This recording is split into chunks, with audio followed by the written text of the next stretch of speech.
Ciao studenti di italiano, io sono Manu. Oggi ti vorrei parlare di 5 curiosità relative al caffè e alla cultura del caffè in Italia. Ovviamente, come sempre, questo è un pretesto per farti ascoltare l'italiano e se vuoi puoi leggere i sottotitoli. Prima curiosità è che l'Italia è ovviamente il paese del caffè, ma come sai l'Italia non produce il caffè. Il caffè viene generalmente dall'Africa o dall'America del Sud, ma l'Italia è per definizione il paese del caffè perché noi siamo in pratica le persone che hanno inventato l'espresso. La città italiana che noi identifichiamo come la città del caffè è Trieste, nel nord-est italiano. Perché parliamo di Trieste come la città del caffè? In pratica perché Trieste è il porto commerciale dal quale entra tutto il caffè per tutta l'Italia. Generalmente i chicchi di caffè vengono tostati direttamente a Trieste e poi distribuiti per tutta l'Italia.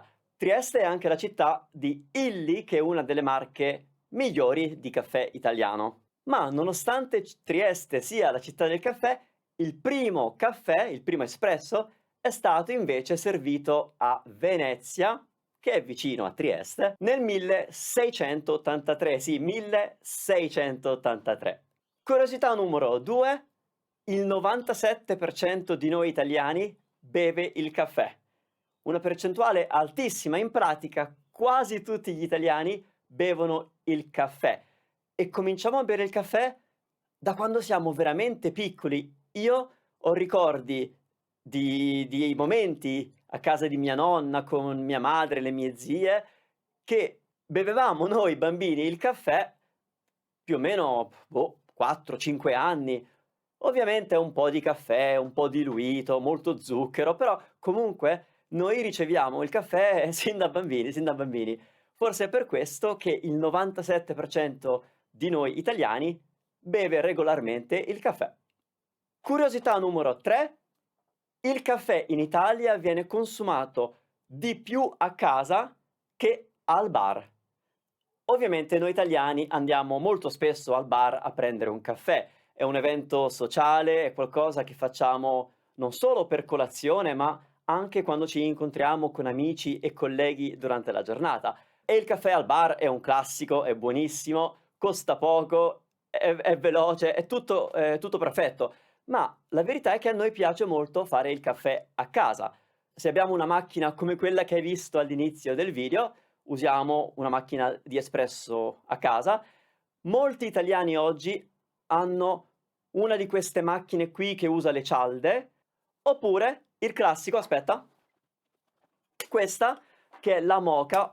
Beh, questa è una moka da mostra, io questa non la uso, vedi, è nuova. Per farti capire, questa è una moka che probabilmente fa 8 caffè, quindi una famiglia intera con tutti gli ospiti usa soltanto questa per fare i caffè. Quando beviamo il caffè, sia a casa, che al bar, viene servito in una tazzina molto piccola.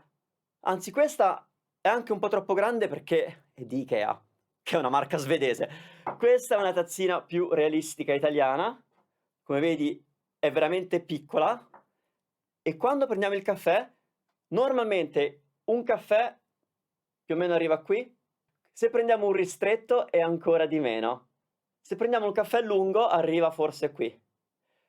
Come vedi è pochissimo caffè.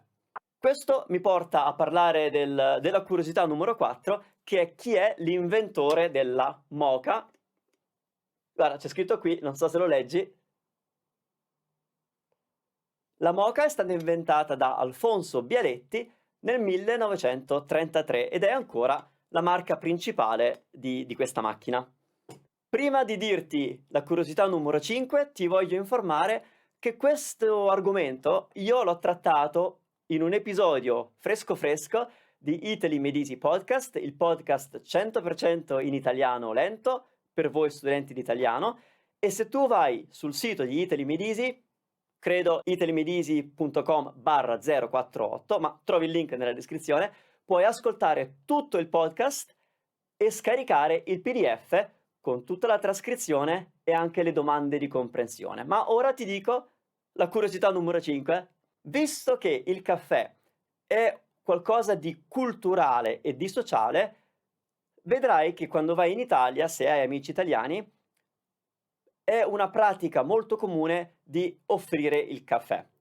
Questo vuol dire che se vai a trovare qualcuno a casa, 99% delle volte ti offre un caffè. Se vai la mattina alle 9, alle 2 di pomeriggio, alle 5 di pomeriggio, alle 10 di sera, l'italiano ti offrirà sempre il caffè.